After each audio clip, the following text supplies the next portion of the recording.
afternoon. Warm welcome to all of you.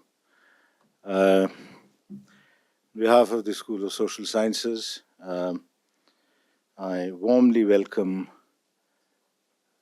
Ms. Geetha and Professor Suneetha Rani. We are so hemmed in by the formalities of academic life that I actually had to ask our speaker today, since you're not a formal academic, what should I call you?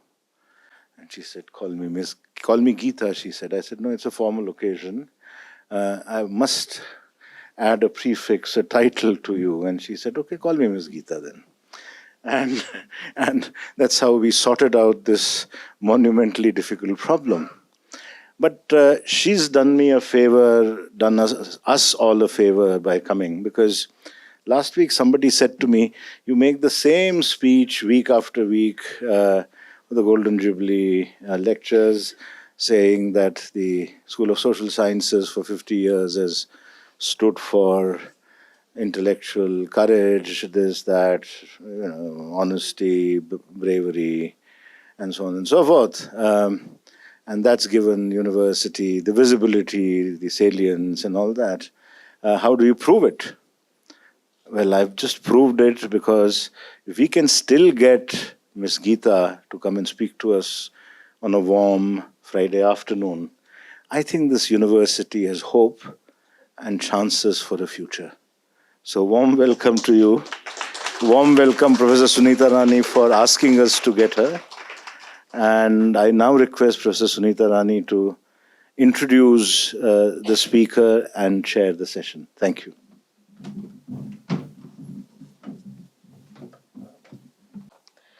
Thank you, Professor Jyotirmaya Sharma, Dean, School of Social Sciences, colleagues, students, and friends, and Geetha.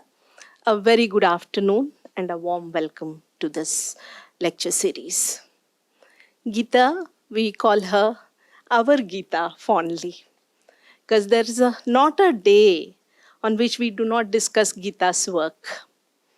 It is that important for us in gender studies. Here is a humble introduction to an inspiring scholar, provocative writer, fervent activist, and progressive translator. She says in one of her articles, teaching as a feminist always means learning as a feminist. I think her work stands a testimony to this. She's a scholar who is always willing to engage with diverse arguments and disagreements. A rare combination of writer, translator, and activist. Her work is majorly located in the historical context of identity movements in Tamil Nadu. Her work is fundamental to understand the dynamics of gender and the intersecting identities of caste, gender, labor, education, and political developments. The choice of her translations, apart from her writings and edited volumes, mirror her politics as well. Her challenge, the challenges that she throws at the systems, hegemonic institutions in her writings, in her scholarly articles that she has extensively published, also come to the forefront in the choice of her translations. Some of her works include Towards a Non-Brahmin Millennium from Ayodhya Das to Periyar, published by Bhaktil and Sen in 1998. It's co-written. And the two books that, as I said, are fundamental to gender studies, Gender, which was published in 2006, Patriarchy, published in 2006 with Gail Umved, Undoing Impunity, Speech After Sexual Violence, published by Zuban in 2016. Another History of the Children's Picture Book from Soviet Lithuania to India, which is again co-edited. Fingerprint, published by Tara Books in 2009, again co-edited. Religious Faith, Ideology, Citizenship, The View from Below, with Nalini Rajan, published by Routledge in 2011. Bhimrao Ramji Ambedkar and the Question of Socialism in India, published in 2021 by Springer International Publishing.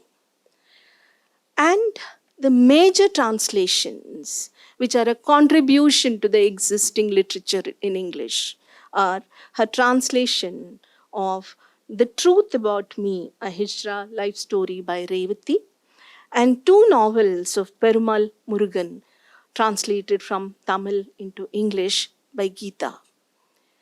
And we can see from her translations and her writings that there is a collaboration at every point in writing, editing, thinking, translating. I think that collaboration, that solidarity, that actually tells us volumes about her work. We are very thankful that she has accepted our invitation.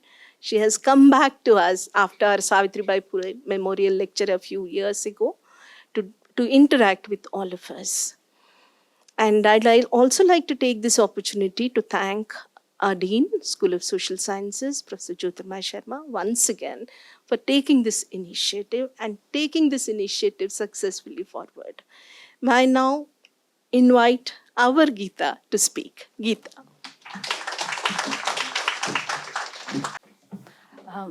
Thank you very much for inviting me to be part of these Golden Jubilee celebrations. Thank you, Professor Sharma, and many thanks to Suneetha, with whom I've been in consistent, though sporadic touch. My last warm as well as sad memories of HCU were when I came here for the Savitribai Phule lecture, which was exciting, but also the subsequent conversation with ASA, which left me with very mixed feelings, being in the wake of Rohit Vemla's passing on at that time. I've had a longer history of interaction with HCU. I've come here previously as well.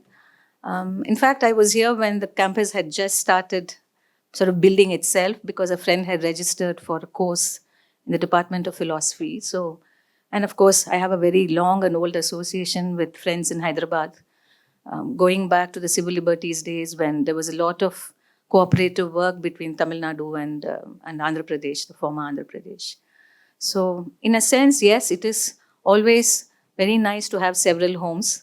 And so I'm very, very glad to be here and to be speaking to all of you on something that is yet not a fully finished project, but it's something that I would like to share with students because I think it's something that is always inspiring to have conversations on subjects that are exciting to you, but which you hope are exciting to others as well. So this is something, a larger project, which is what is there on that poster, constructing a lineage of Indian feminist thought.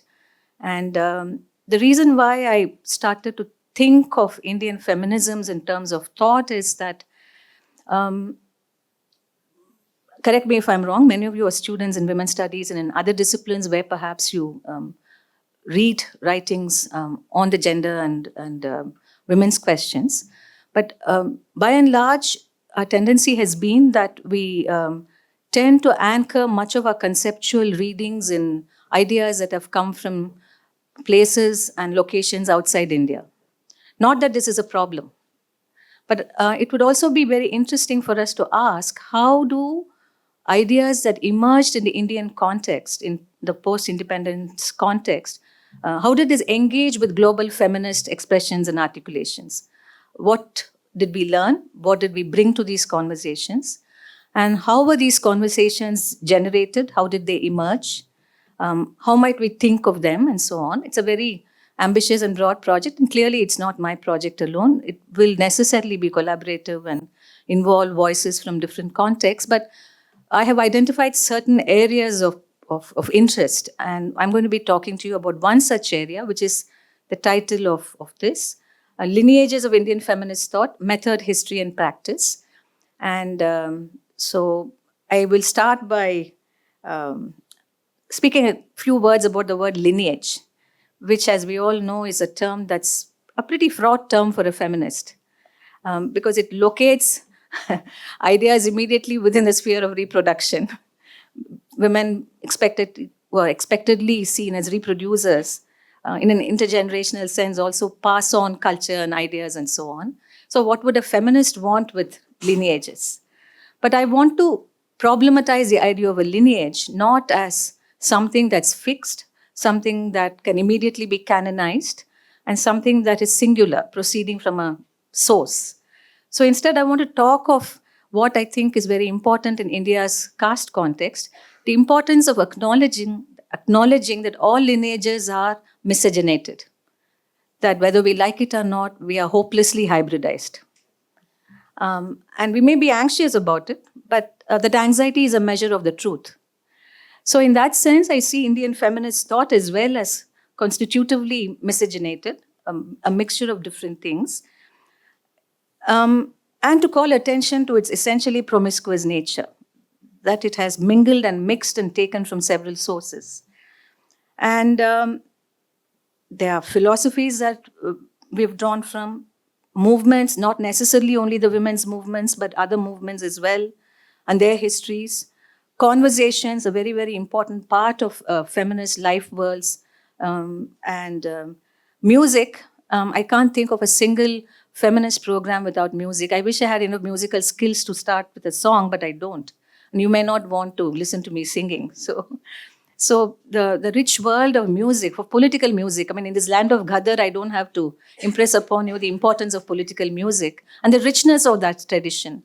It's not simply rich for the reason that it's political, but also the sheer richness of the music itself.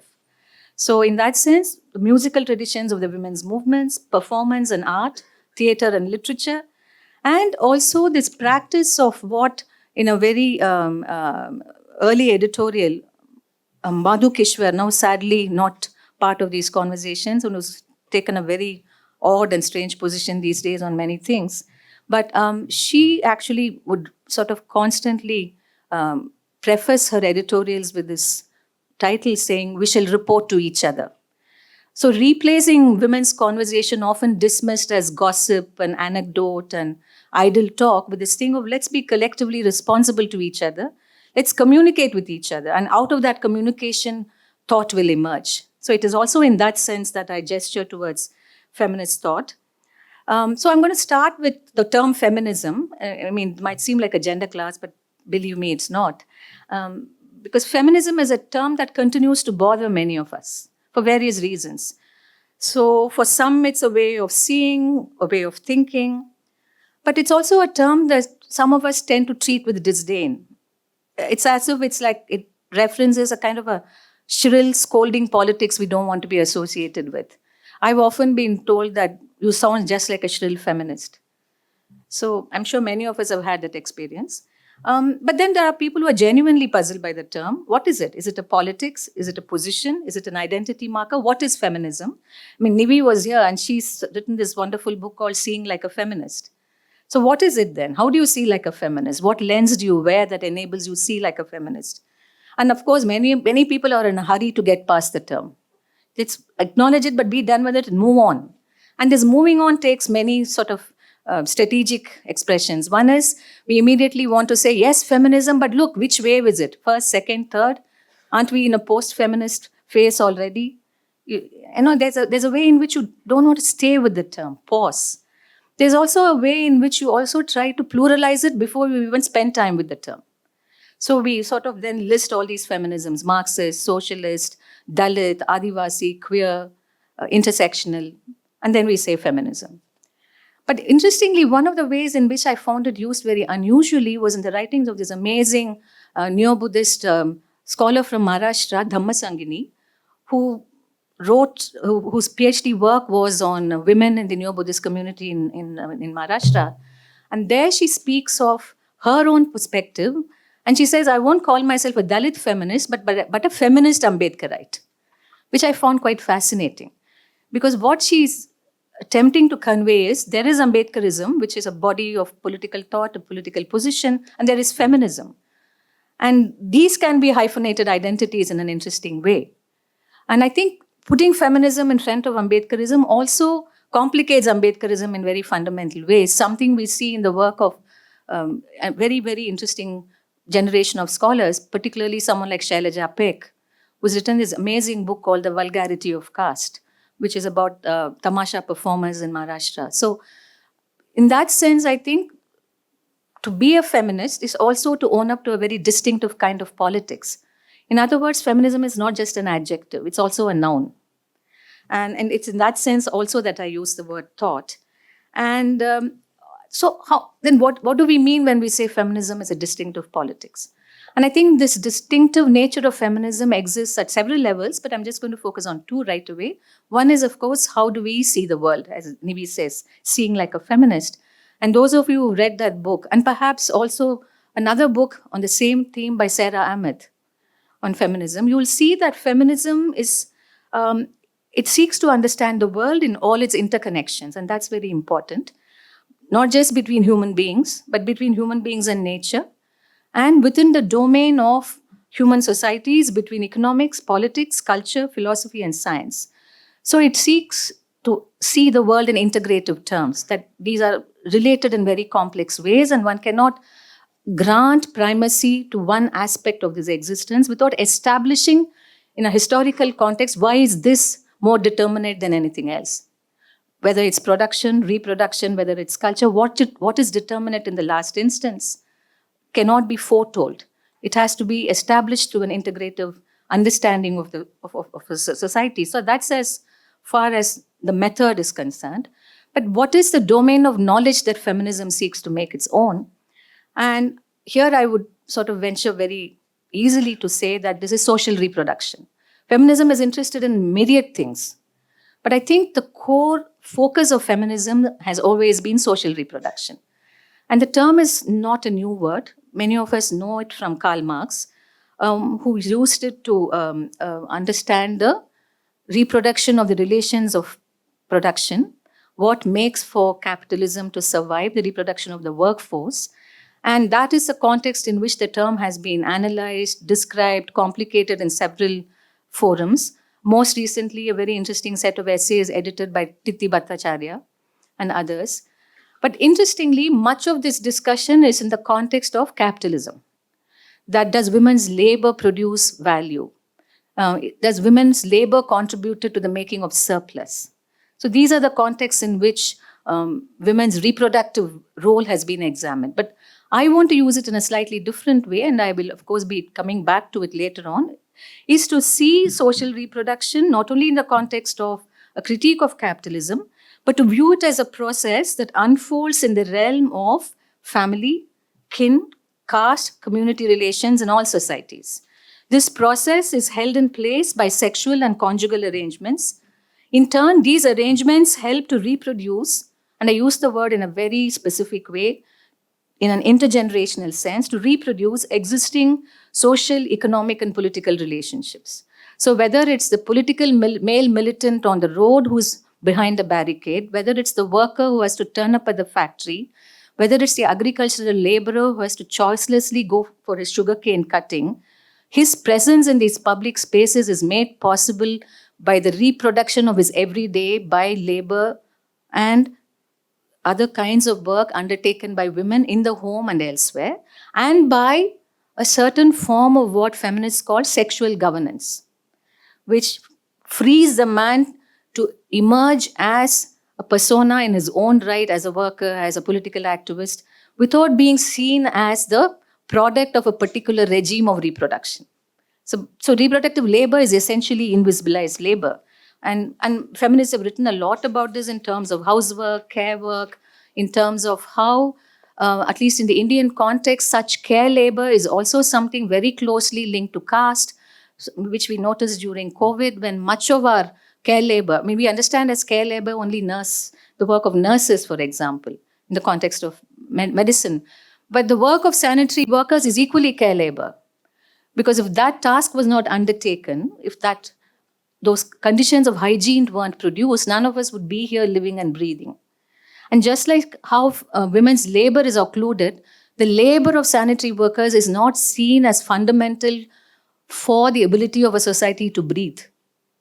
So in that sense too, I think in the Indian context, care labor is also about labor that is feminized in certain ways and stigmatized in certain other ways. So I'll come back to that as well. So basically, when we talk of a feminist understanding of social reproduction, we are looking at a domain of knowledge and a politics of transformation. We are also rethinking the relationship between intimate and public world. So this is what we're actually doing. So now, but what I want to do today is not go into the details of any of this. Instead, what I want to do is that to call attention to the fact that feminist thought, therefore, since we are actually looking at the relationship between the domestic, the intimate, the conjugal, and public worlds, we are going to try and understand how thought has feminists envisage thought or think, so to speak. This is concerned primarily with women's bodily and laboring lives and with the consciousness and culture that we nurture in an everyday sense. In our relationships and in our homes, it has sought to understand how women's varied roles as producers, providers. Often we sort of jump over this notion of women as providers. But again, COVID brought home the sheer labor of providing. How to put food on the table when you don't have an income. When if you live in a city, you can't even grow anything. But that whole thing about provisioning the household, not just producing something that fetches you an income, but provisioning the household, which is often not seen as work or as central to existence. Then as workers and mothers, where mothering is labor, Adrian Rich has taught us that, how much work mothering is. Then as sexual beings, as wives, as sex workers, as sexualized performers. So in different ways, our bodily and laboring lives have this public identities. And all of these have been made to appear natural, that this is an emanation of us having a particular set of organs as an emanation from a female, what is described as a female anatomy, which of course today has been considerably complicated by queer philosophies of the body. And today none of us actually imagine anatomy is God-given or nature-given. So it's in that sense. So what grants feminist thought its distinctive character and force is that it has foregrounded the so-called intimate and private worlds of sex, love, and the family into public visibility. And secondly, rendered women's labor at home and outside and the identities they bear, whether it's an identity in terms of race, caste, ethnicity, and community, as matters that have to be seen in tandem with their so-called intimate lives. So the connection between the intimate and the public, which plays out in several domains, how might one understand that connection and this breaking down of the inside-outside difference, which is something, of course, captured in that phrase that is almost like a cliche today, the personal is political. But every time we say it, we must realize we haven't done enough work to explain why that is so. Why is the personal political?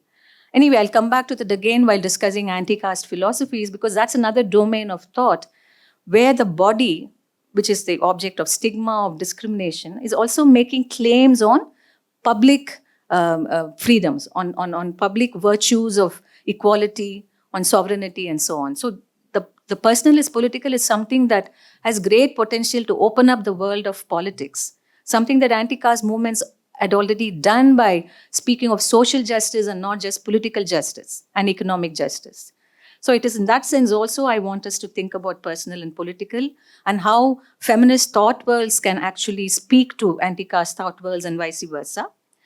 And what's very important is this relationship between the personal and the political is something that feminists have sought to historicize.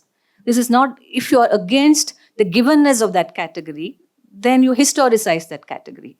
So how do you historicize this relationship between the intimate and the public? So these are the ways in which one can perhaps define feminist endeavors in the realm of thought, in the realm of ideas. But I'm not going to spend too much time about, how this is done in every which way. Rather, I want to address these three questions, because what has also emerged out of foregrounding the personal as political is, then how might you then explain this to the world? So what are your sources of knowledge? What's your archive? If you're a historian, you'll ask, what's your archive? If you're a sociologist, what's your field as an anthropologist and sociologist? So how do we talk about this? So, and feminists have across the world, and this is interesting, across the world in different contexts, there's a way in which they have come to terms with epistemology. And one of that is, of course, the valorizing of female experiences. And I use the word deliberately, not celebrating, but giving it value, valorizing female experiences. And as an extension of that, thinking about the new truths that such valorizing yields. So if you're looking at a set of experiences that have never been really part of the debate of political communication, they have never been part of public exchanges on equality or justice, then what sort of new truth is likely to emerge from such a valorization? And thirdly, how do we situate ourselves as thinkers who are interested in valorizing the experiential worlds of women when we are thinking, what are we doing? What is our relationship to thought? Why are we even sort of convinced that we have to think and thought is important for a transformative politics? So these are the three things that I wish to address today. And this has taken many forms in our context as well. But what I want to look at is something very, very specific. I want to understand along with you, because I'm hoping that many of you will ask me difficult questions I can't answer, that the valorizing of female experiences, how did this unfold in the Indian context? And I'm talking about the specific conjuncture of the 1970s, which, as you know, is a time when a great many things happened to the Republic. And I'm not going to go into the details of that history. You can read it in many books on the histories of women's movements. But basically, the fact that that was a decade that saw the Indian Republic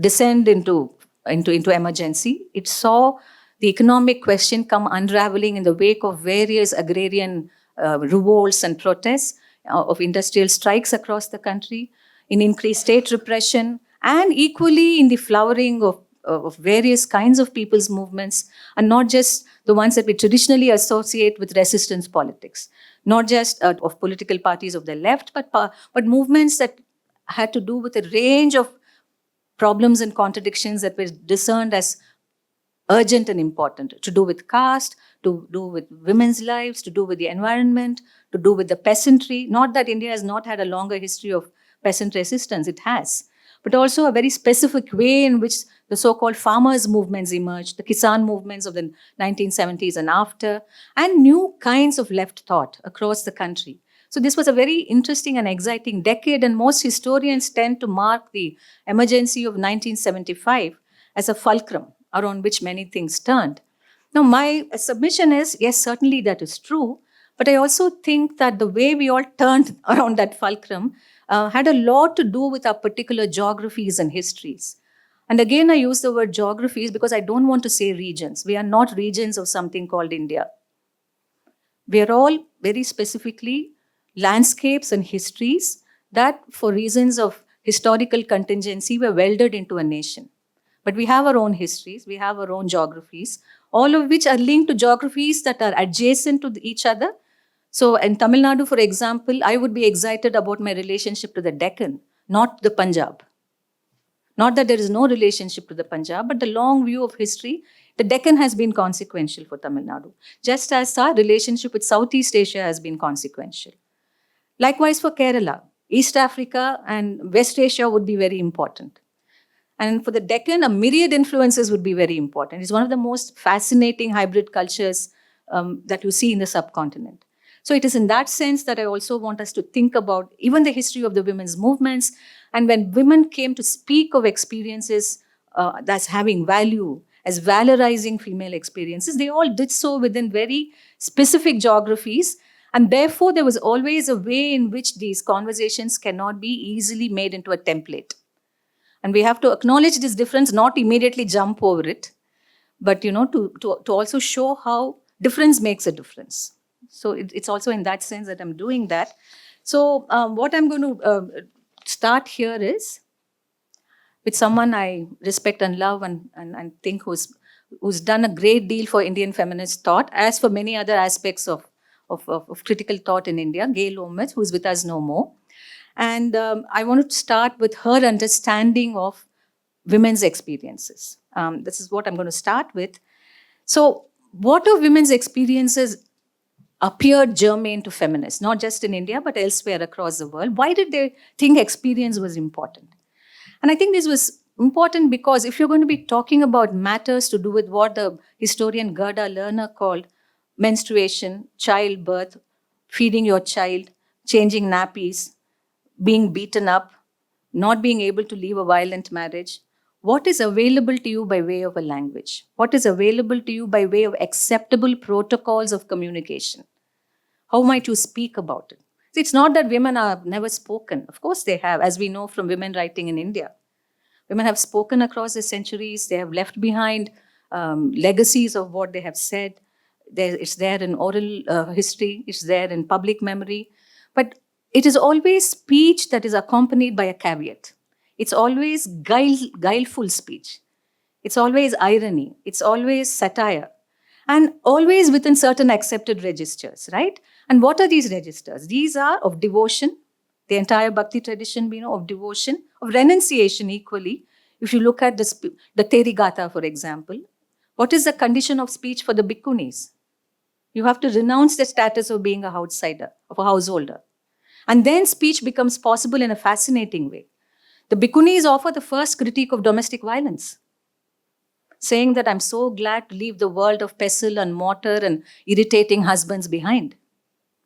That's what one of them says. So there is, in that sense, we've already spoken, but it is within very defined registers. So devotion, renunciation, or sexual passion. You can celebrate sexuality. Radhika Santwanam, it's possible. There you can be anybody. You don't have to be the dutiful wife and the head of a caste family. You can be Krishna's love. You can be somebody who is in an ecstatic relationship with the divine. So that's also allowed. What is not allowed is to make this speech secular and public. That this is a matter of equality, dignity, and justice. This is not allowed in any of these registers. Just like how protest against caste was not allowed a secular and public face. It was allowed many other registers. So I think it is and at the risk of sounding like a boring chronological modernist, which I claim I am, that it is the modern period that granted us the conditions for secular speech about rights, about equality, about justice, about fraternity, and about the indivisibility of these values, that you cannot have freedom without equality. And of course, the best philosopher of this is Baba Sahib Ambedkar. But basically, it is this worldview that has also anchored feminist valorizations of experience. So what did we want to do when we valorized experience? Bring all the stuff that were not speakable within the purview of these so-called public values. Argue why violence at home is unacceptable, just like violence on the roads is unacceptable. And you see this in the Constituent Assembly debates. When, after the Constituent Assembly debates, you have the Hindu Code Bill debates. And you see someone like Hansa Mehta saying that the constitutional provisions of fundamental rights are meaningless for women unless they are anchored in justice for women in the family.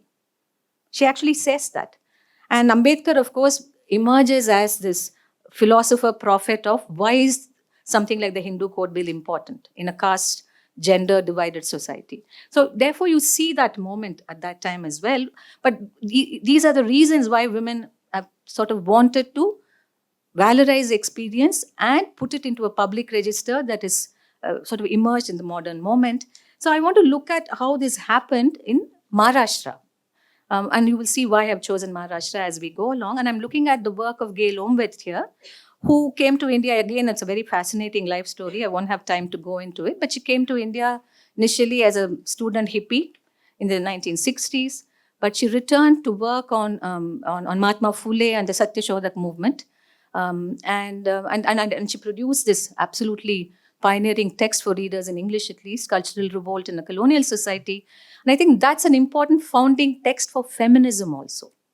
For the simple reason, and this is something that scholars of Maharashtra know very well, that Mahatma Phule was one of the first modern thinkers to prioritize experience over pramanam, over shabda, over things you receive, things that have come down via custom and religion, and replace it with a reliance on experience, on what you do in the world here and now, and how that is consequential.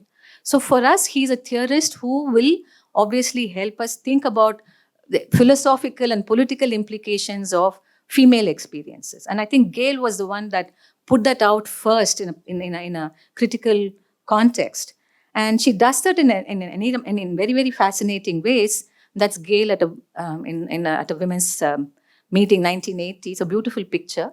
And so she came to India to finish her PhD on the Satyashodak movement, went back to the United States. And just around the emergency, she was asked by fellow feminists, is there feminism in India? And she said, I'll find out. So she got a grant to come and look at what was unfolding in the Indian context. And she did some remarkable field work. I say remarkable because today, of course, we see the importance of acknowledging various expressions of feminism. But for Gail, it seemed counterintuitive not to. So the fields that she attended to included newly emergent feminist groups in the city of Pune, for example, agricultural women laborers organized by various shades of the left, Adivasi women demanding rights over land and an end to alcoholism and an alcohol-related violence, Dalit female students in Milland College in Aurangabad, sanitary workers' unions, domestic workers' unions. She looked at a range of sites and a range of institutions to understand how do women see their world, how do they see their lives, what do they want. And this she subsequently wrote in an amazing book, which is still one of the most, it's a founding text of Indian feminist history, We Shall Smash This Prison. And it's in that book that you see a sense of how to make sense of all of this. That's Gail's concern. How do I make sense of all of this? These are diverse experiences. So many people are saying so many things. But she also could not escape this feeling, but there is something shared as well. And for her, that sense of something being shared also came equally from within her own sense of herself being a feminist. Because she could also see the indivisibility of certain aspects of women's experiences and equally the differences that attended these experiences. Because she was an outsider and clearly she is different from them. She looks different, she's coming out of a different history, and then she's a close student of the Satyashodak Samaj and the Maharashtra non-Brahmin movement. And to her, it's very evident that whatever she knew about India, her generation knew about India, which is Gandhi, nationalism, communism, is one part of the story. But hey, what is this? Who is Mahatma Phule? What is the non-Brahmin movement? What is caste-related injustice and how might one challenge that? So I think that the knowledge of that politics also lent to her understanding of experience a certain critical edge, which was very, very important. So because Gail put herself into the story with her interests, with her scholarship, and with her great and startled admiration for the Satyashodak Samaj. I use the word startled because you see that in that book. She says, what is this? I've never seen or heard anything like this. When Gabriel Dietrich, the other foreigner who came and made India her home, she calls feminism, it's a new thing on earth. So for Gail, the Satyashodak Samaj appeared a new thing on earth. What is this? Who are these people? What are they saying? And I saw the newness of that also, and the fact that she was sort of looking at all kinds of things, convinced her that when you talk of women's experiences, who are you? How do you see that experience yourself? How do you relate it to your status as a research scholar or as a researcher, or as in her case, as she said, a convinced feminist interlocutor? But she said this equally applies for the organizer. And because at this time, you had a number of young women organizing women into trade unions, women as part of political movements.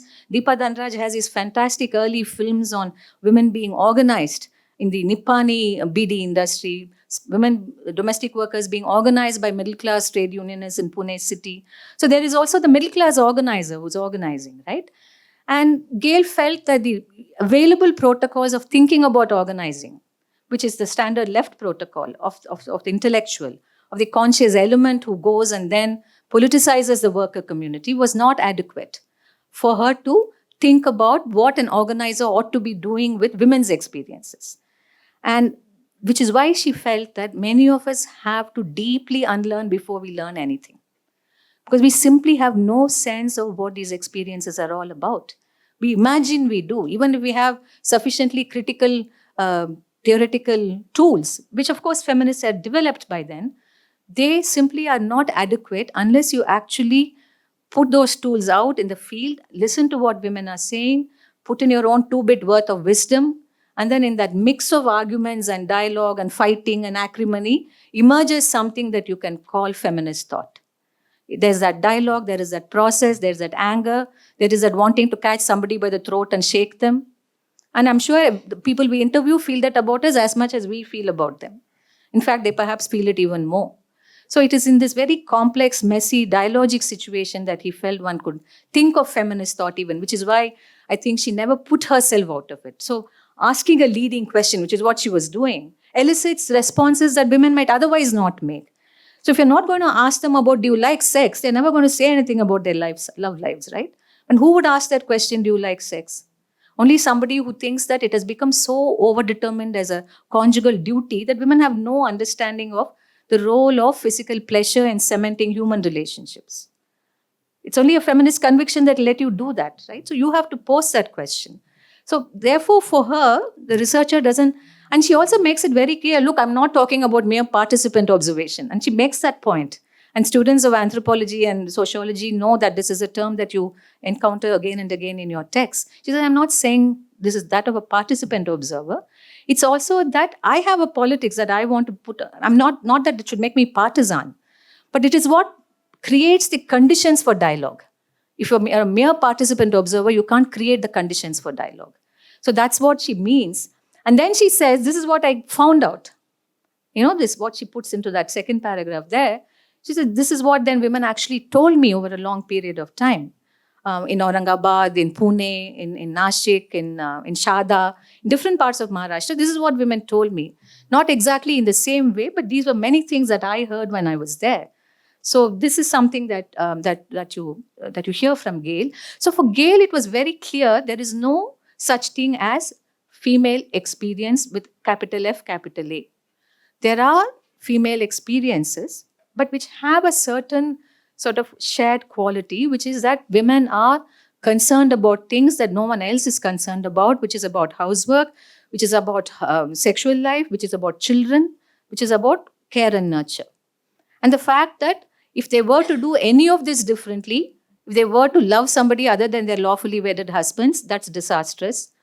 If they were to actually say, I like working because I can get away from home and traveling, that's not good. You can only like work if you bring up income for the family. So all these various shades of meaning that are there when women say these things have to be understood and notated for what they are. And these are necessarily different. You will not find the same emphasis on labor in a middle-class student studying in Ferguson College in Pune. But you will find something else in a sense of angst, a sense of helplessness, and a great desire to get away from the trammels of the middle-class upper caste home. But whereas what you will find elsewhere is some other emphasis, that if somebody can just take my children away for 2 weeks, I'll be very happy. Very wrong for mothers to say such things. But mothers do feel that. Maybe not for 2 weeks, for 2 months also many people feel. So it is those kinds of things that emerged in these conversations. So that was very important for Gail. But equally, I think what she wanted us to take note of was how some crucial experiences, the sexual objectification of women, the reduction of their existence to sexual beings alone, how do women see that?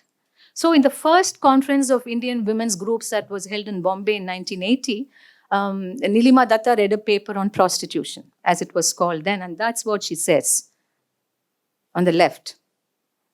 That's her description of prostitution. Today, we may not disagree fully with it, but we won't accept it fully either.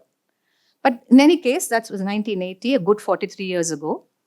Interestingly, in Marathwada, when she was there, and as you know, Maharashtra suffered a huge drought through that period. There was a lot of migration, and also women were being trafficked into sex work in Bombay city and elsewhere. So Gail said, I want to talk about this to the women, but will they talk about it to me? And their understanding of sex work reminded her of something she had read about women in Uttarakhand, whose daughters also were being trafficked. And when someone asked them, what will end this trafficking, that's what they said. So for the Dalit, Adivasi, working class women, sex work was inevitably tied to political economy and land. It is not that they didn't understand the implications of what sex work was in an existential sense. It's not that. But if you want to end sex work, it's not simply about a end of a certain kind of a power that exists on the part of men when it comes to sexual objectification, but an entire system of agrarian relationships. So this was an astounding thing, that this is theory, right? What will stop sex work is a theoretical reflection by these women saying, settle the land question, then let's see what happens to sex work. And this is an audacious move. You don't connect sex work and the land question. But as any student of Indian famines know, you have to connect. You have to connect political economy and sex work. Whatever you wish to say about either is different. But that connection is implicit. And you see this in studies of the famine. Children being sold, women being sold. Pandita Ramabai's greatest concern is that there's a huge traffic in destitute women during the plague, during the famine of the late 19th century. So that's what, so you see, when we talk about difference making a difference, once you acknowledge there are different experiences, it doesn't stop with tabulating these differences. It doesn't say it's different for a Dalit woman, it's different for a Bahujan woman. No. How does it make you rethink the social totality itself and rethink the sphere of reproduction? So first step, recognizing difference. Then what do you make of social reproduction? Is there a singular logic or multiple logics to that? Then what difference does it make to your understanding of the social totality? And these are questions that Gail grappled with all her life till she left us. Till the very end, she was concerned about it. Some of the last blog entries she made in Seeking Begumpura was precisely about how do I address this very complicated, interconnected way in which women endure inequality? If I'm to fight for my own freedom, should that be seen as a cop-out? Or if I am to fight only for a larger political movement and not think of myself, should that also be seen as a cop-out? What is the relationship between individual freedom and social transformation? Very important questions for political philosophy, to any version of transformative politics. So Gail stayed with those questions, but these were questions that emerged from a feminist reckoning with experience. So that's what you see here. And these are some amazing things that she went on to say. I'm just going to point to two things because we won't have time to go through all of what she was doing. One is she felt in order to understand in a theoretical sense, how do you understand social reproduction with these very different experiences that make up the realm of social reproduction? And how might you then bring a theoretical lens to it? Who will give you that lens? Which political philosophy will give you that lens? So one thing, again, this is the influence of the Satyashodak Samaj and Mahatma Phule, that in the Indian context, caste is a production relationship. Caste is not part of the superstructure. And that she explains in a very Gail-like manner, simple but very complex as well, that you have to see caste as a production relationship. Caste as determining the nature of labor, the status of the laborer, and so on, all of which that you see in this quote. And then, at the same time, while the caste determines work you do, the resources you have access to or you don't have access to, and so on, there is the family. And how do you think of the family? And the family, she felt, was a primary site of violence. And this is important because we also have romanticized notions of how working class, lower caste, Bahujan and Dalit women don't experience that kind of physical violence. I think their resistance politics is far more resilient, but it's not that they don't experience violence. The resistance politics of working class, Bahujan, Dalit women cannot be made an alibi for men not coming to terms with domestic violence. Domestic violence exists everywhere. And why does it exist? That's a subject for theory also. Because while you're theorizing women's experience of hurt in the family, you have to also ask what causes it. It cannot simply be, Gail was aware that working class families themselves are situated in a very unequal relationship in the social and economic order. That working class men suffer a great deal of hurting of themselves. Their labor is extracted, surplus is built. She's very aware of that. She's too much of a Marxist not to be aware of that. But she sees the violence that they train against their women as emerging from a relatively autonomous history of sexual governance. It is not only tied to labor extraction, it is not only tied to capitalism or to any other form of mode of production, but to a relatively autonomous history, and which she then calls, they have acquired a monopoly over the means of violence as far as the family is concerned. Then she goes on to discuss the views of Sharad Patil in this context, the great maverick Marxist from Maharashtra, whose works are still to be fully read and understood. And she was a great scholar she disagreed with Patil, but she knew his work well. So she sort of tried to work with that. Again, I'm not going into the details, but just to show two things, that for Gale, it was very important that while you worked with the category of labor and the labor theory of value, which is from the Marxist tradition, you equally looked at how do you understand labor and access to resources. And that is where you turn to the anti-caste tradition, particularly Mahatma Phule's writings on agriculture and education. And then finally, of course, the whole feminist discourse around sexual governance and about violence and about intimate relationships leading to violence and death. The violence that attends intimacy. So that is something that feminists have theorized about. So she felt that, look, it's not about what we all today consider intersectional politics. It's not that she is talking about. She is talking about the need for women's movements to be actively engaged with anti-caste thought. They are engaged with Marxism already, because that is the context against which the Indian so-called autonomous women's movements define their own politics in every which city. In this city, that's what Sri Shakti Sangatna did. That's what Forum Against Oppression of Women did in Mumbai. That's what Sayali did in Delhi. That's what Pennurima Iyakkam did in Tamil Nadu, in Madras. Everybody felt we are not able to talk about feminist issues within a broad left perspective. It's not that we are not leftists, but we feel we need our own autonomous spaces. So that's how these movements emerged. And Gale was respectful of that, though she didn't think that was a viable way of doing politics. So drawing from that thing was very important for her, but she felt that was not enough. Your theory can't be that I am being victimized and hurt because I'm a woman. That's not a theory for her. You need to think of it in a very situated context while drawing from other theories. So this is something that she was very convinced about. Then she went on to write all these books. And these things, this is finally how she sort of felt things should be brought together. She didn't demonstrate it herself how this was to be done, but she leaves it to us to think of how might we do this. So one is, of course, feminist, as you can read. And you can see this in different aspects of her work. For example, anti-caste thought, you see it in Violence Against Women, where she talks of new movements and new theories, where she brings in Sharat Patil's work. Reinventing Revolution, where she places the women's movement adjacent to other social movements, peasantry, anti-caste, Dalit movement, environmental movement, movements in the Northeast and for democracy. And she says, look, if you put the women's movement there, what do you notice? She's basically giving us a jigsaw puzzle to solve. What do you notice? It's very important to see how we are in all these stories, but are we engaging with all these stories? So I think that's what she's trying to do here. And then equally, her sort of sorrowful relationship to the Indian women's movement, sorrowful because it's like that of a jilted lover. I know this world, I love it, but I'm not sure I can stay in it for too long, right? It's a melancholia also. It has taught me so much, but I'm sorry, but you're not doing things which I think are important. So that's something that you see with Gale. Then that brings me, of course, to what were these women's movements doing that left Gale melancholic, right?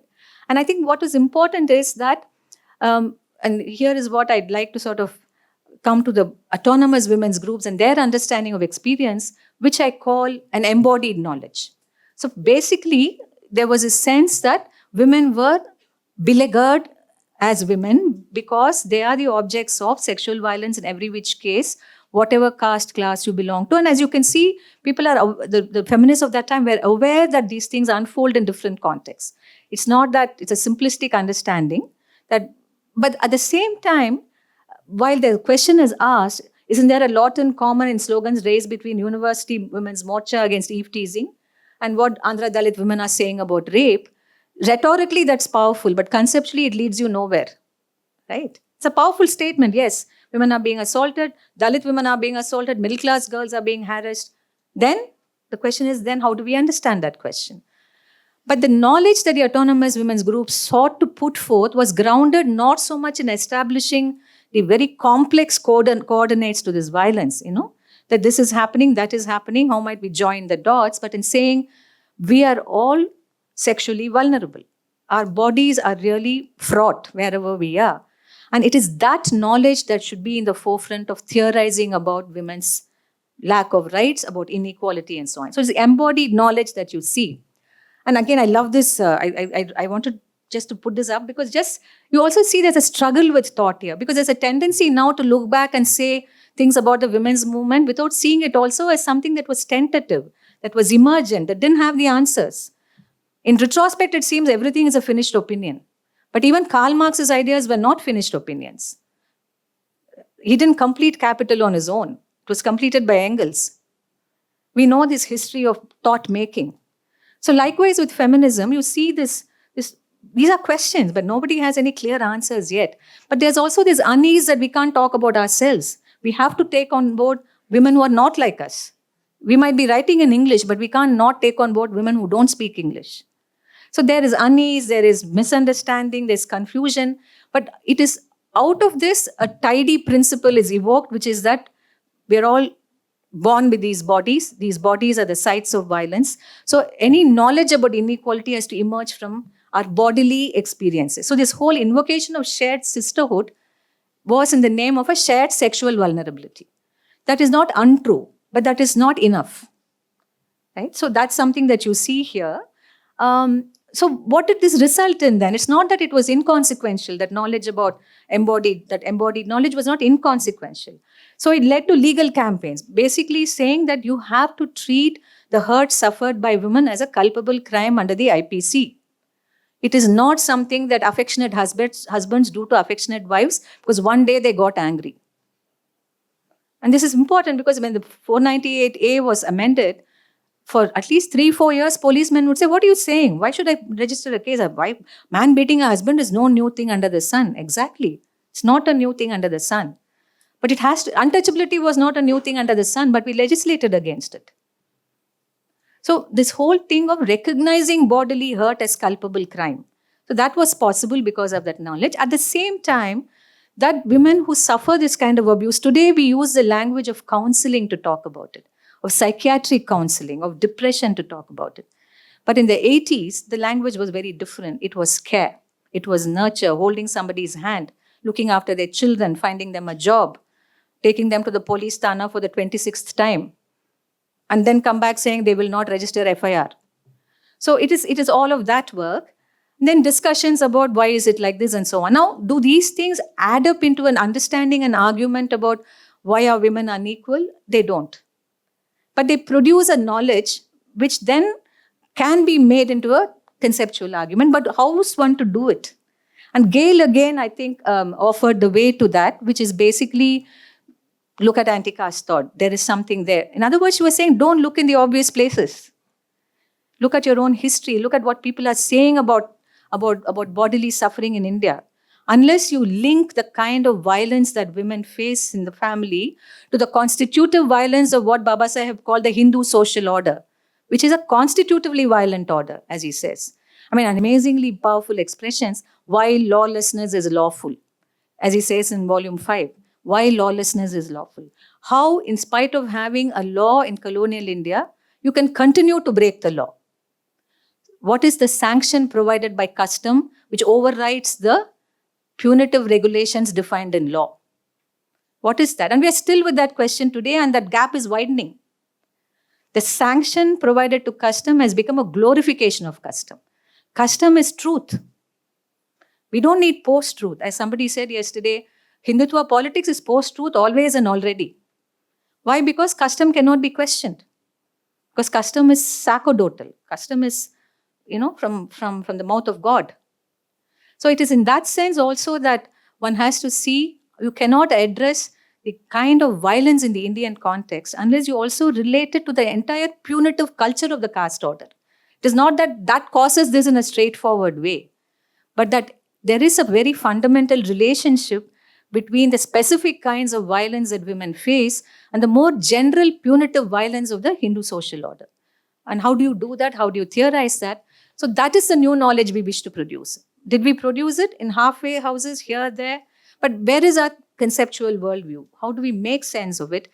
And here I want to move into the second part of my talk, which is text by someone here in Maharashtra. People will recognize the person, Pratima Pardeshi from Maharashtra, who in the 90s was part of an autonomous Dalit women's group and who wrote Ambedkar and the Women's Question in a set of essays which have since been translated into English.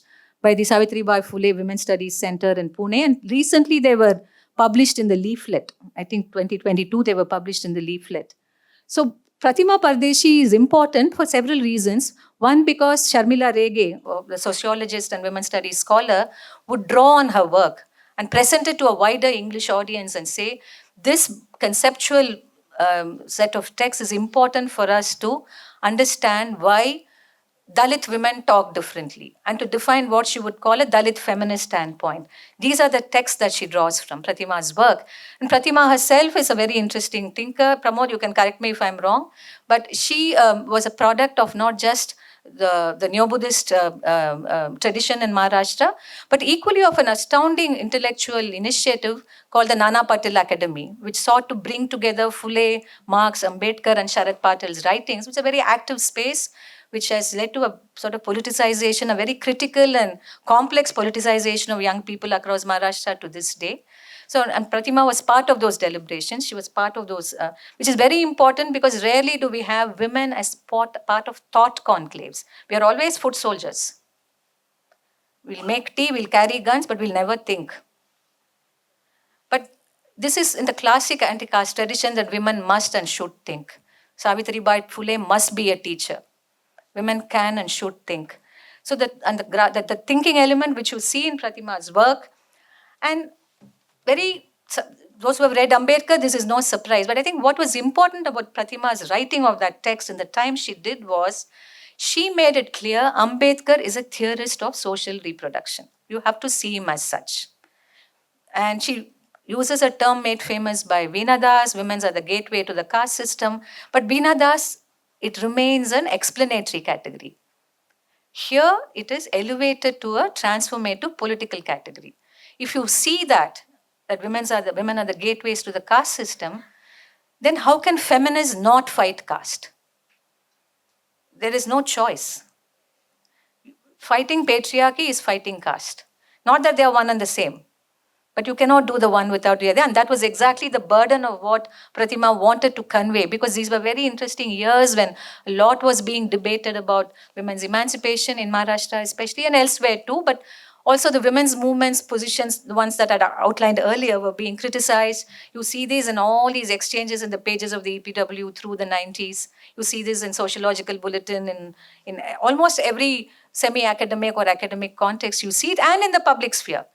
There were lots of very acrimonious debates everywhere, within the women's movement, outside the women's movement, amongst Dalits, amongst non-Dalits. So this is something that you see. It's in that context that she brings this up. Then I think what she says here are very, very important. How, again, like Gale, but coming to it from a very different position, she says that this theory has to be developed by linking it to a historical materialist analysis. And that is a mandate of Nana Patil Academy as well, that you don't leave out the materiality of things. And also, what she says, the political economy of the sexual division of labor, which is from the feminist context. So basically, any thought in the Indian context has to work this way. And how do you think this thought then? How do you do this? And here's where I want to make a submission, that you can only do this if you take Ambedkar as a theorist of social reproduction. And how do you do that? How do you situate Ambedkar as a theorist of social reproduction? And I've tried to do this in my book on Ambedkar and socialism, because I think one of the things that socialists tend to forget, it's a long amnesia, that production and reproduction are both crucial for capitalism. But after the origins of the family, private property, and the state, there has not been a single theoretical, historical, extended reflection on social reproduction from the Marxist side. There have been polemical statements, pamphlets issued for struggle, calls to action. There has not been a conceptual intervention unless feminists came along and wrote that wonderful volume Engels Revisited. They changed the terms of the debate. But in the Indian context, we haven't changed the terms of the debate. And we can only change the terms of the debate if we engage with the theory of social reproduction, which I think is implicit in Baba Saheb's writings. And how is it implicit? Because one of the things that Ambedkar points out about the caste system, again, volume 3, is that basically you see it as a system of interdictions. It's a negative, it's a system, it's a study in negativity, basically. It's not about what you should do, but what you should not do. even for even Brahmanical injunctions, that injunctions Brahmins provide themselves are also equally about what they shouldn't do. You can't hold your Janu 3 inches away from your chest. You have to put it around your ears. It's all about what you can't do. So it's a series of interdictions, right? And Ambedkar divides them into 3 categories: civil, legal, and religious. And of course, for him, the highest level of interdiction has to do with food and marriage, the primary activities that produce sociability, eating and making love. Both are subject to severe interdicts: what you can eat, what you can't eat, and both have to do with the body, right? So for Ambedkar, these interdicts would have disappeared with time if they were just a feature of a society's developmental phase, as they have disappeared in other societies. But then he says they were layered over by legal injunctions. These legal injunctions might or might not have been the law of the land. Probably they were not, except in specific historical circumstances. But what's important is that Manusmriti, as he says, you don't have to know about Manu or Manusmriti to think like Manu. And that's an important point that he makes. And he uses the word habitude. Several places he uses the word habitude. I'm sure you would have loved to have a conversation with Bodo on habitus. It would have been very interesting because for him, habitude is an analytical concept. It's not simply something that is descriptive. He says it's got power, it's customary. It's something that you do. And we use words like defamiliarization, denaturalization to talk about the breaking of habit. But Ambedkar was sort of obsessed with the fact, why is it that we don't break habits? What is it that makes it almost intuitive? That you withdraw when you see a Dalit, bodily withdrawal. What is that? What makes you go and wash your hands when you touch a Dalit? What is that? So I think, and why does a Dalit serving chapati with ghee make you angry? The pettiness of it, but at the same time, the violent consequence of something like that, right? So I think for him, the power of habit comes solely from the way a text like the Manusmriti has entered common sense. And how did it enter common sense is something he tries and explains in Triumph of Brahmanism. Thirdly, he says, if this alone had happened, then at some point, even this would have been violently challenged. Somebody would have just kicked some, like we broke the taboo on sea travel. When it became too inconvenient not to do sea travel, people broke the conjunction, right? That injunction. So what makes it difficult for you to break is what is breakable and what is not breakable. And what is not breakable are those sanctified by religion. And that is where he talks about the Bhagavad Gita. His amazing text. Again, he's not saying something that's spectacularly new. Dharmananda Kosambi had mentioned it. You have a number of scholars from, Indological scholars from Bengal who had talked about it, that the Gita is actually a response to Buddhism. So he's not saying anything dramatically new, but what he's doing with that text is dramatic. Basically reading it as what, I describe as after Gramsci, following a logic of transformism. You absorb something from something that's genuinely revolutionary, like Kavur absorbed from Mazini, and then transform it into a hegemonic structure or statement. So Krishna, the figure of Krishna, what the figure of Krishna does according to Ambedkar, is to draw the wonderful possibilities opened up by the idea of Maitri and then transform it into bhakti, into devotion. So social fellowship, which is a horizontal relationship uniting all of us, is layered over by this very associative, affective, then again sort of explode in art and literature and everything, this emotion of bhakti. It's a vertical relationship. It's between me and my God. It's ecstatic, it's beautiful, it makes me feel free. But where does it leave me in relation to my fellow human beings? So that's what is the source of Ambedkar's impatience also with bhakti. It changes my relationship to God, but not to my fellow human beings. So he sees the Bhagavad Gita as having done that. So for him, endogamy is the basis of the caste order, but endogamy has acquired the force that it has to this day. And today it's even more shameless. In Tamil Nadu, Dravidian model notwithstanding, you will see in public posters, Nadar matrimony, public posters. I mean, in bus stations, in train stations, some other caste matrimony, this, that. So much for the Dravidian model. But basically what you see is that this has acquired the force of whatever it has acquired because it is translated into common sense, into custom. And this is something we need to establish. We can't assume we know how it's done. But here he is quite unrelenting that it enjoys a sacerdotal sanction. And that's the point he makes also in his philosophy of Hinduism, that no other religion, he says, has consecrated inequality. You consecrate wood, you consecrate stone, you consecrate a river, but you don't consecrate inequality. You don't say that Godhead was himself convinced of inequality. That's why he produced people from different parts of his body. As he says, there's bad anatomy and worse politics. But he says that. I mean, Ambedkar's sense of humor is quite something.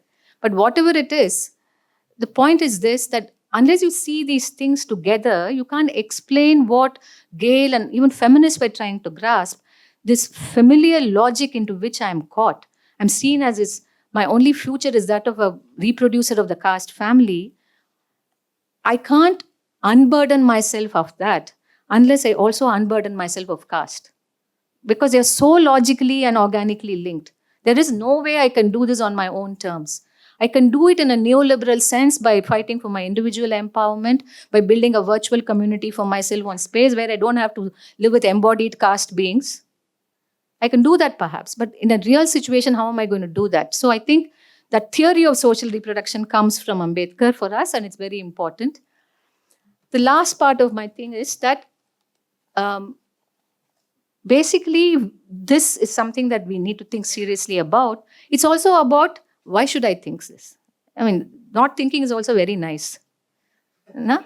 It's very nice. It can leave you in a state of permanent sort of happy forgetfulness. Amnesia is not bad at all. You can build a temple without thinking what stood there once. We can do many things with an absence of memory. But basically, to think then, how do you think? What is the relationship of thinker and thought and action? And I think for feminists, this has been very, very consequential. In fact, the founding mandate for women's studies emerged from such a reflection that women's studies is not simply like any other form of knowledge. It is multidisciplinary. It is committed to transformative politics. It will draw from women's movements, from what women have to say, and so on and so forth.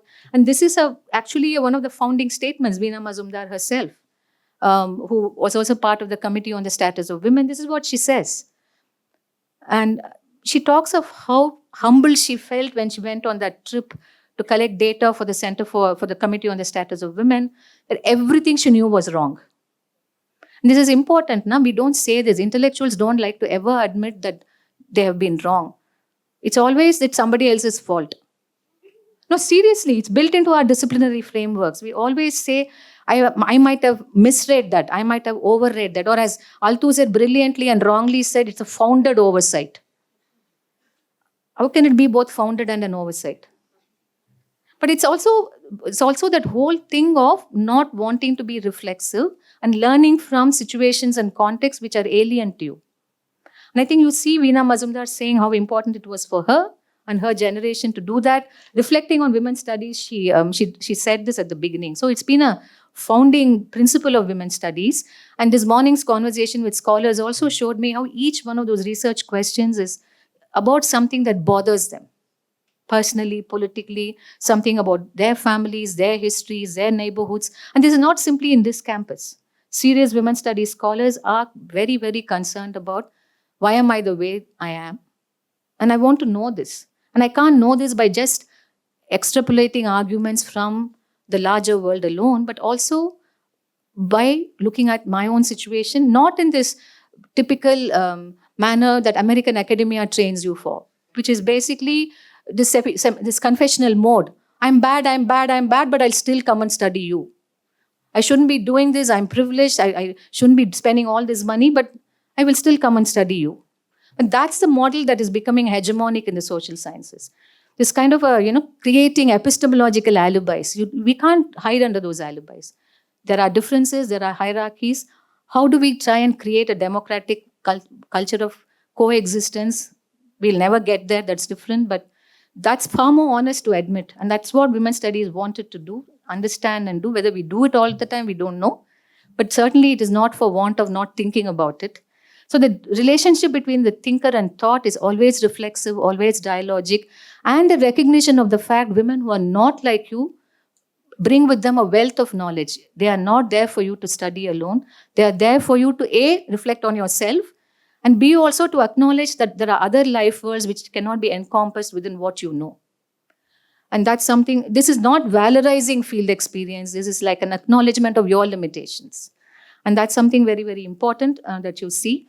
And I want to end with this very interesting, simple reflection by Saheli, a women's group from Delhi, because I think the consequences of this method of doing things is also to submit to the fact that much of what we want to do is also subject to how we see our politics as molding our everyday lives. So Saheli and other groups, all of us who were active at that time, did what was called casework. Casework is basically a lot of people come to you with problems of violence, of assault, of discrimination, of various kinds from myriad social contexts, and you try and see, is it legally addressable? Does it require arbitration? Does it require other support? Basically, you enter into someone's life, for better and for worse. And better and for worse, they also think you have a way that you can help them out. And I'm saying because it's also very new. None of us knew what to do. Earlier, you would perhaps take it to an Ajji in the neighborhood who might advise you on one way or the other, or to your friend. But here was a public context, a language which recognizes equality and dignity, and within those terms wants to do something, right? So I think casework was very tiring, as we all know. Our organization did casework for 13 years. It's very tiring. It's visits to the police station, to the family courts, to families that don't want to ever see you after that. So it's all of that. And at the same time, you're also trying to think, what does this mean? What is this family all about? What is our feminist politics of the family? How do we understand this? You understand the family is never just the family. The family is kin, the family is caste. And then you have to also think about how you can't have a single model of the family.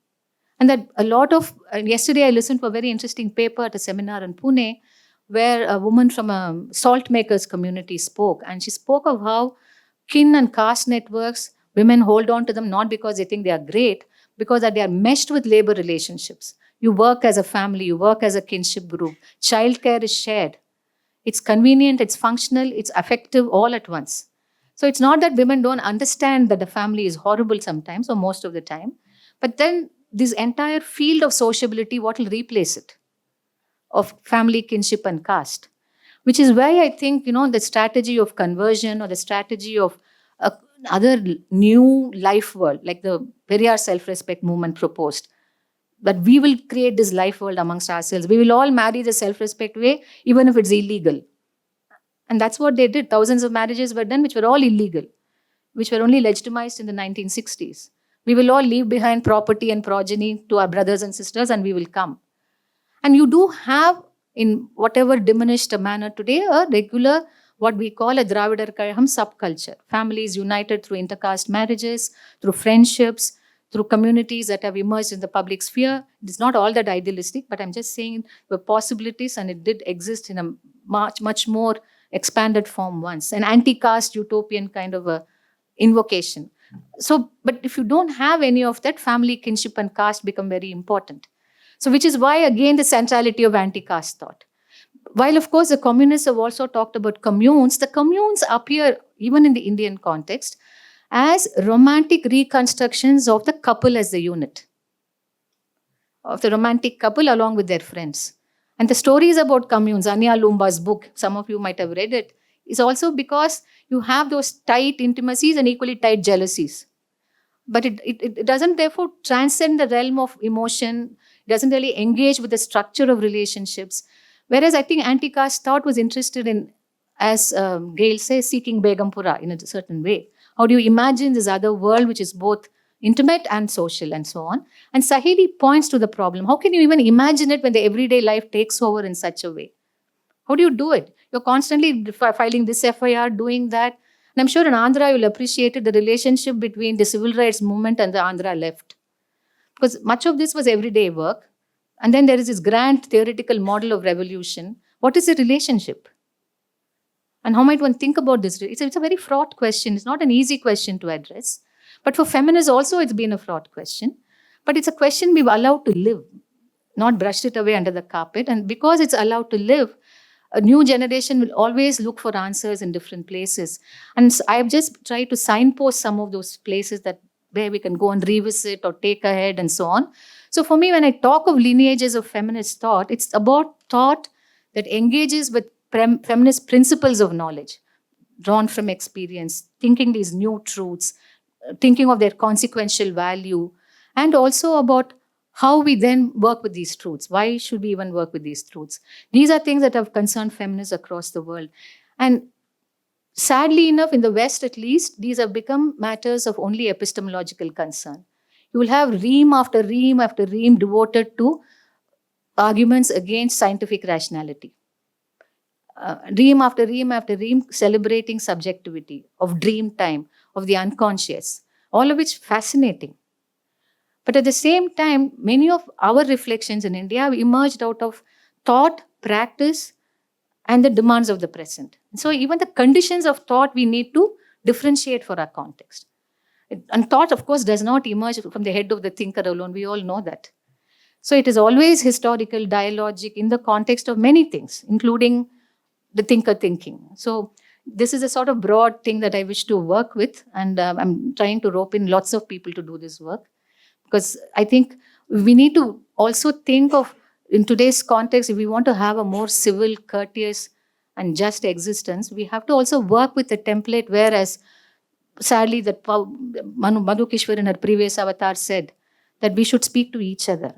Speaking to the Indian state is one kind of speech. But there are other speeches that are equally important. We should speak to each other. Maharashtra and Tamil Nadu have been speaking for the last 20 years in different ways.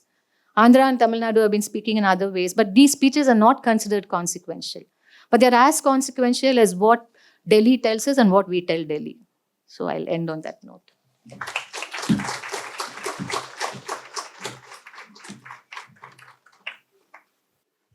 Thank you, Geetha. Any questions, please? I'm sure you have a number of questions to ask. Yes. I think the first question should be given an award for breaking the silence. I recently started working as a teacher. So felt like I should ask the first question. Professor Suneetha introduced me to your work when I was a student, and we read Periyar Women and an Ethic of Citizenship in class. And when I first read your work, it really struck me that, okay, somebody else has noticed the fact that of all of my textbooks, my Tamil textbook has on its first page, untouchability is an inhuman sin. And somebody has found it important. So it was one of those early courses that that really affected how I think about things. My question to you is, how do we talk about politics? One of the things that you mentioned is how we cannot just go off on a theoretical framework. We cannot just take, this is there in this theoretical framework, and therefore I have understood what the women in this situation must have been thinking. I understood what they must have wanted, what the intentions of their movements are. So this is on one hand, there is this need to be quiet, this need to listen, this need to say, okay, I don't know everything about this, I need to go understand. And on the other hand, there's this idea that Donna Haraway puts forward. She says, I accept that physics is a boys' club. I accept that physics has been made into a boys' club. But that's no reason to leave any scientific thought that is harder than 12th standard physics to become the domain of men. You cannot let it become the domain of men. You have to assert yourself. You have to, even if you aren't perfect, you have to say what it is you feel, lest it become the domain of men. So how do you as a feminist reconcile these two things that seem to be saying the opposite of each other? And how do we as your students take this forward? Can we take a couple more questions? Ma'am, you spoke about the importance of different experiences of women because of caste, class, sexual identity, whatever. And you said that this is something that I'm baffled by the postmodern approach to feminism. It has done this, that it has actually foregrounded subjectivities and highlighted the different experiences. But the way you said that it is also important to seek totality. How can that be done without undermining the specificity of experiences and yet bringing everyone together? Because the flip side of postmodernism is that it has had a divisive impact. So, I'll just take these two together. So I'll start with hers and then come to yours. Yes, I think the whole question of differences is complex. So how can one retain the centrality of differences and yet seek to understand things within the social, and then invoke this idea of the social totality?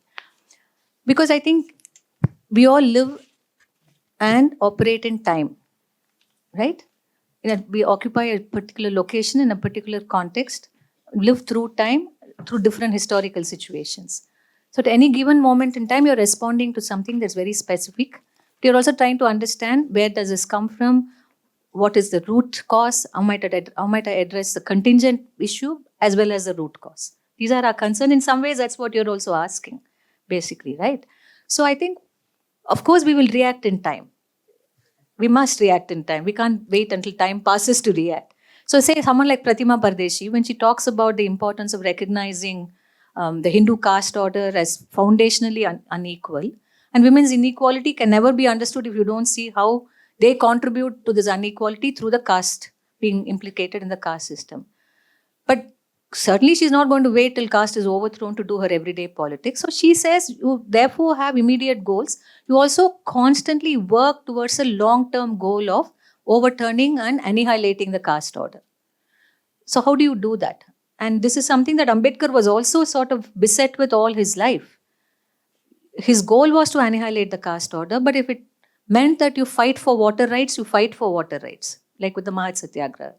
If it meant that you have to sit in the Constituent Assembly of which you were not convinced in the first place and listen to people address you as a modern Manu, you swallow that humiliation and you do that work. Because those are the cards history serves you. And you will transform those in as much as you can. But you will never lose sight of the fact that this is not what you think will end caste. So during that same period when he was in the Constituent Assembly, same period he was writing who were the Shudras, the untouchables. He was also doing all his research that would enter Buddha and his Dhamma. So there's a trajectory there for us to learn from. That you keep anticipating that utopia and you keep working towards it for clarity and understanding. And that utopia can only come to be if you know that this social order is interconnected in certain ways, while it also allows room for relative differences to coexist. And this is the genius of the Hindu social order. Right? More than in any other country, you see it here. Differences can coexist. You can eat a different meal on Diwali, I can eat a different meal on Diwali, but both of us will be Hindus. Or will be made to feel we are part of something called Hinduism.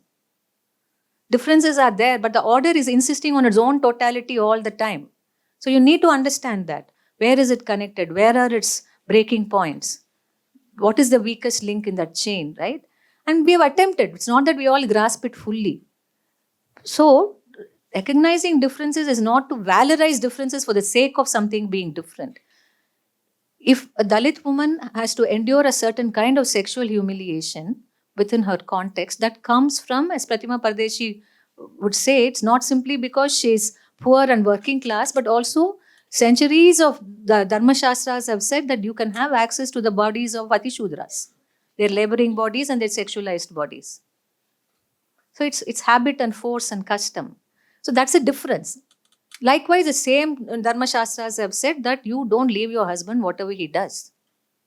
So what unites the two? It's not that they suffer the same kind of things. But what unites the two is a social totality that is constantly hegemonized through history. So you have no choice but to see things in their interconnections. But not to see them as interconnected in such a tight way that you don't see people also working against it.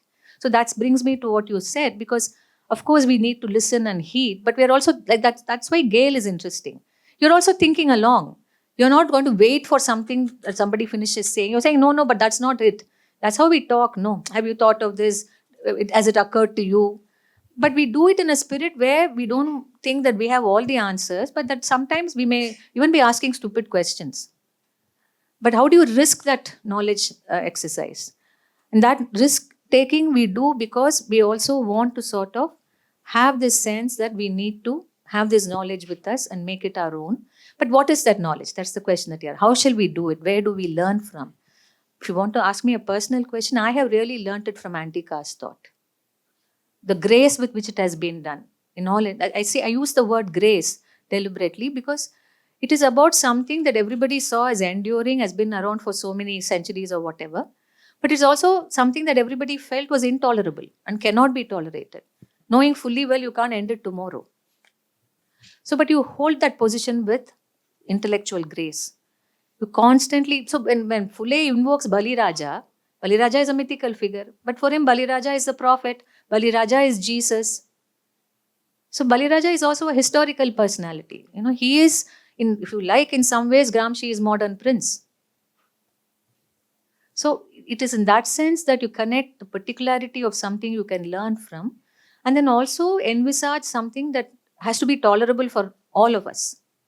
You know, so Bal Gopal often used to say, and I always think of him when I come to Hyderabad. He says, during times of crisis, we are all great. We rally together, we go for morchas, we do this, we do that.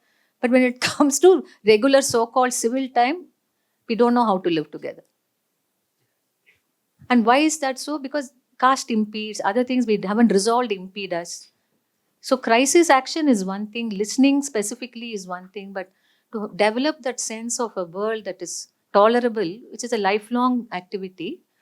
And as Periyar used to say, and Periyar, it's so moving. At 93, he says this. When somebody asks him in an All India Radio interview, so Ayya, you've done all this is wonderful and everything. He says, what have I done? What has disappeared in this country? Maybe some women can wear blouses today. Maybe some men can enter certain places. But what has happened? So he says, overturning caste is trying to overturn a mountain using a lock of hair. And it's such humility, no? So it is in that. And I think that is why I keep saying anti-caste tradition is not a choice of traditions. In the Indian context, it is foundational to transformative politics. You can't say there is Marxism, there's feminism, there's this. Of course. But I think anti-caste traditions of thought have to be made foundational for every other tradition to measure its own salience in the Indian context. Thank you, ma'am. My question is related to women and social movement. So, how do women move forward in a situation when they are forced to encounter their own folk? Like what happened in situations unraveled in the case of women temple entry movement in Sabrimala. Like, how do women move forward in a situation where they are forced to encounter women themselves? Oh, who opposed that? Yeah. Okay, I got it. Sabrimala, where women were In the opposing context women. of- Right. Yeah. See, fundamentally, of course, I think to be a woman is not a necessary or an adequate condition for being a feminist. That is certainly not. Women are also, one of the things that we learn about patriarchy is we consent to it. Now, we consent to it for any number of reasons. Conceptually, people have told us that why do we consent to it? Because the law, if you don't consent to patriarchy, you suffer social death. You are outside the pale of everything. You will not be invited to your natal home. You marry somebody outside your caste. How many of your family members want to see you? Will you be invited for Diwali dinner? Will you be called when a baby is born to your sister? Unless families arrive at some sense of affection, they won't do it. So you lose a social world. There was a very beautiful article in Scroll many years ago, 2-3 years ago, by one of their journalists who herself is a child of an intercaste marriage. And she talks very movingly of the death of sociability in that case. And you have to reforge your sociable world. So in Sabrimala, that's exactly it. You stand to gain a lot by supporting the status quo. And you stand to gain a lot by saying that there are two kinds of women in this world, the good woman and the bad woman. You're all bad. There's always Pati and Patni and Wo. So you decide what you want to be, Patni or Wo. And that Wo is an expanding, flexible category. You can pack many people into it, and it's a source of moral anxiety, and the moral anxiety can be over many kinds of people. See, that is something also we need to think about. Now, one of the things that keeps patriarchy in place. Sexual governance. And what do we mean by sexual governance?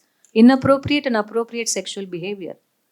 Heteronormativity, caste conjugality, caste family, anything that contributes to it is good sexual governance. Anything that challenges it.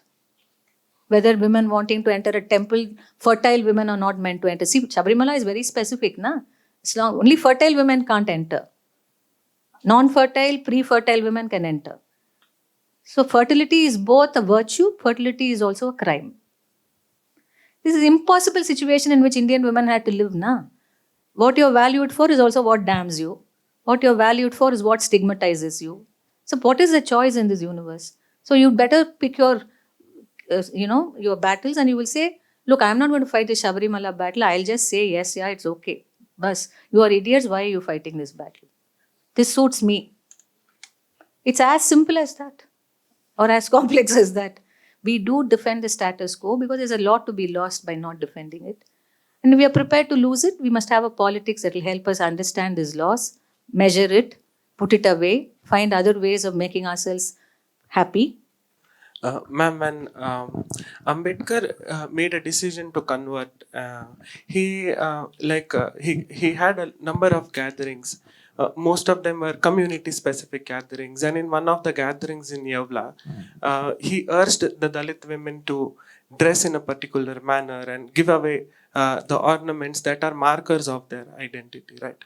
And in the same way, even which followed a lot of other, the scheduled caste women conferences autonomously, their resolutions, which were quite contradicting to and contrasting to the mobilizations that were happening. And also, if you look at the work that you've brought up of Dhammasangini or Pratima Pardeshi, which have been like a significant theories and also engaging the women, especially from marginalized community, to reorient themselves into a transformative thinking. So then when we look at the lived reality of a Dalit women into the totality, and we look at the hierarchy, we also see that women from dominant castes are also the markers of oppression. So in that context, when we look at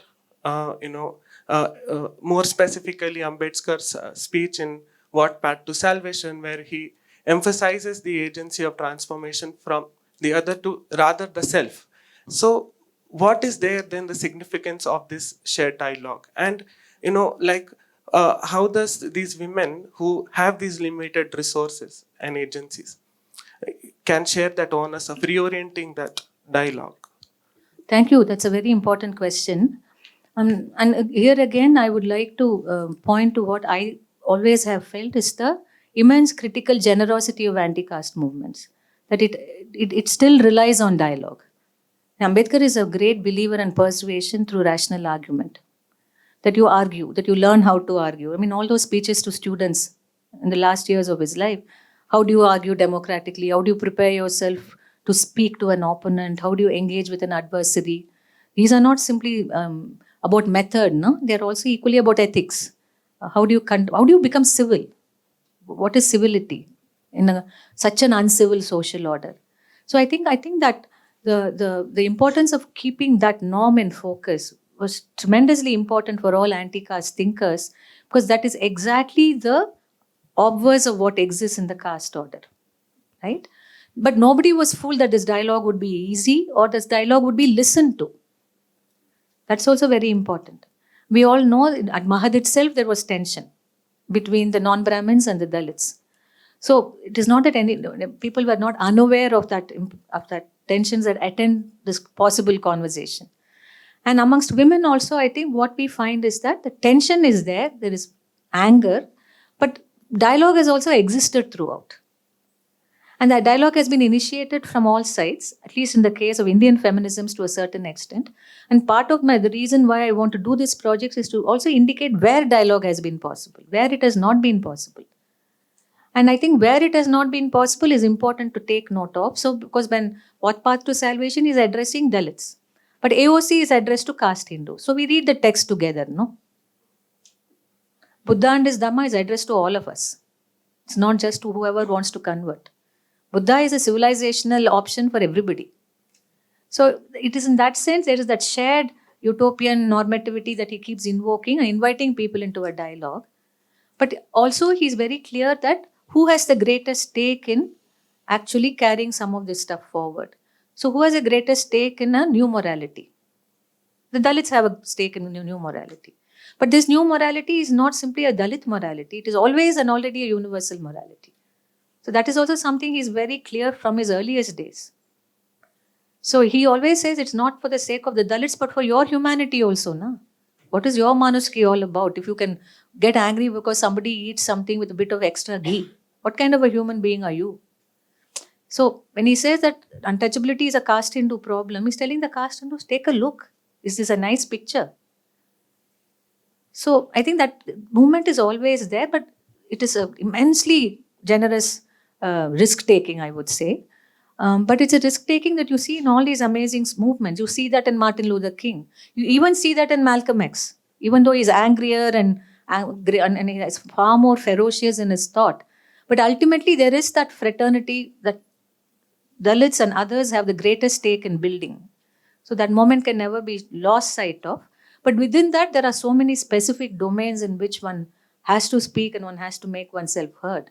Now, the problem, for me at least, with Indian feminist thought is that while it has had such a troubled, worrying, unpleasant, acrimonious relationship to Marxism, which it continues to go on and on trying to work with it, whereas it could have had a more fraternal, easier, happier dialogue with anti-caste thought.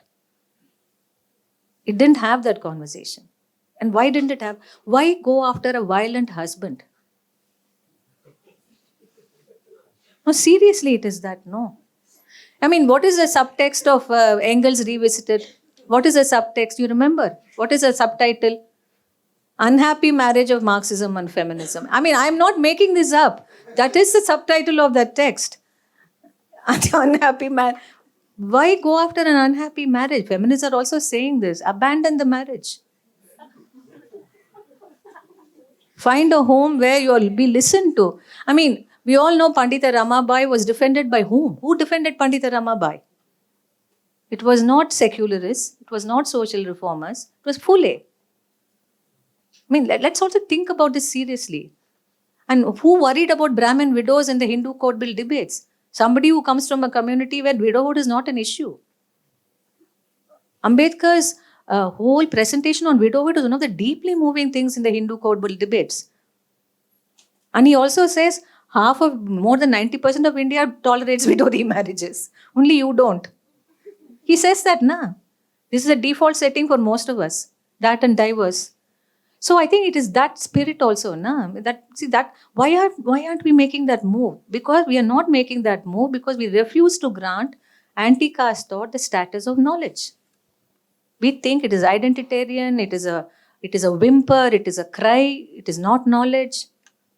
But how can something about the most powerful and atrocious institution in your social context, which affects a population which is 3 times the size of Europe, be considered inconsequential? What is this amnesia? Where is it coming from?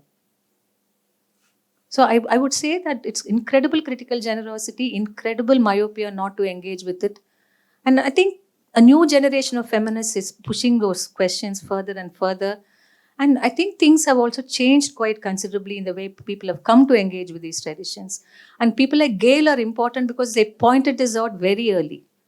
And Gail should have been really sort of taken over by the women's movement. But sadly, she was not. Though she stayed with the women's movement till the end of her life. Good evening, ma'am. Thank you very much for such a wonderful and exciting talk. Some of us have come from Geetham Deemed to be University, Hyderabad, which is in the far corners of Hyderabad. And I hope all of us must have enjoyed your talk. I was curious to know, apart from Pratima Pardeshi, in the context of Maharashtra, who are the other women you have looked at or drawn references from?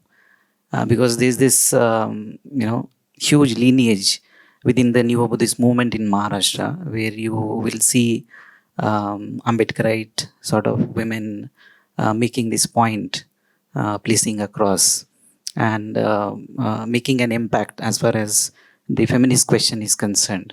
So I I mean, I'm curious to know about that. And the other thing that I wanted to also highlight with regard to the theory of social reproduction that you were talking about, is this powerful essay by Ambedkar called Castes in India, where for the first time I think he draws on to endogamy and exogamy, and then where he also talks about the surplus man and the surplus women. So I think these are very powerful essays that, where we get to see Ambedkarite intervention into the feminist question. So yeah, thank you. Yeah, I can't pretend I know too much about Maharashtra except what my Maharashtrian friends tell me. But one of the other persons that I've been very interested in is Urmila Tai herself, Urmila Pawar, because I think there's a certain lived wisdom in her writings, coming from a Neo-Buddhist background and also being a literary figure. I think there's much richness there. But there's also this other person who is mentioned, and we were also making history. I can't remember her name. If you do, you tell me.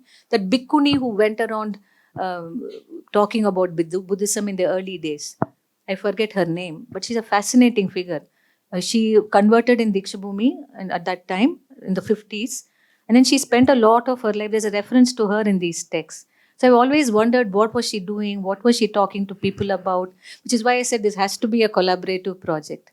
And it is Maharashtrian feminist friends who will hopefully take up this part of the story and do something with it. Well, you're welcome to join the project then. It's nothing that is, and there are plenty of friends here, also other friends as well. So I think that's an important thing to do. But also equally from, you draw your things from so many different sources also. So it could be individuals. It could also be just, as I said, for me, music is very important. I would really like to look at music because I think, like say for Tamil Nadu, one of the things I find fascinating is the way songs have circulated. Songs are the first entry into a feminist movement. You come jollily singing. So when you do that, what does music do? And it is through music, through that singing, through learning the meanings of those songs, through becoming something that is part of that life world, you then come into feminist thought also. So there are all these different avenues, which is why I want to place emphasis on feminist thought as having multiple sources and not just thought itself. So music is one of them, and it's a very powerful medium. So how does one think about such things is also an issue that I'm looking at. Thank you for that thing about caste in India. Of course, I think Ambedkar was one of the first to show us, he uses the word enclosure, no? He says that the sexual commons is enclosed, and he knew the theory of enclosure. He knew what had happened in Europe in the 18th century. So it's very interesting that he uses the term enclosure. Thank you, Geetha, for that vibrant presentation and the discussion that followed. What can be broken and what cannot be broken can be what you want to break and what you do not want to break. So the sea travel was broken because they saw some advantage in it, and the power, the hegemony was not broken because there was no advantage in breaking it. Lineage as a word has no problem, but the connotations that are associated with it and the way the word has been used for patriarchal benefits, I think that is the problem. I think the question that Prajwal was asking, what Ambedkar was saying was that the markers that are imposed on you, that you should shed. Okay, that probably because the markers of dress, markers of ornaments were also imposed on Dalit women so that they can be identified quickly.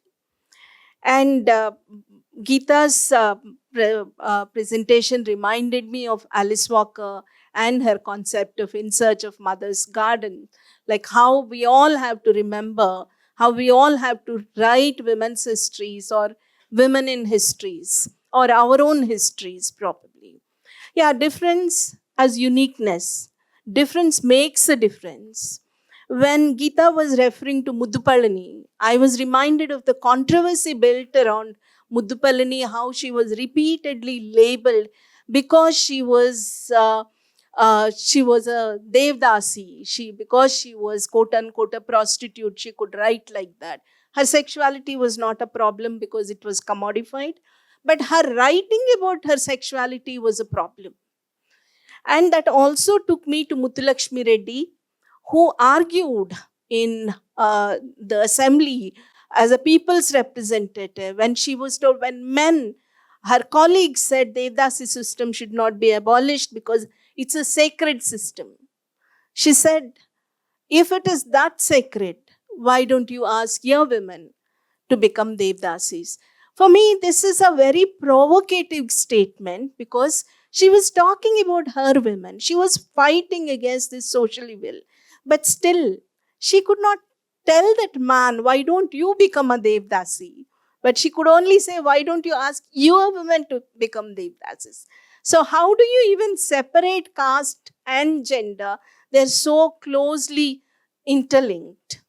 And it also takes me to another point. In fact, I would be very, very interested to know more about it. That is the context that Gail Ombed comes from, and the Black and indigenous women's feminist movements particularly, and the way Dalit movement in India at that time was inspired and influenced by the Black movement. It would be interesting, fascinating to know the connections that she made probably between the women's movements or even the social identity movements as well. Geetha, you made us think about these and many more ideas, many more presentations, and many more discussions as well. Thank you so much. And I also thank the audience for those very, very vibrant questions. Now, may I request our doctoral student, Debomita, to present a formal vote of thanks.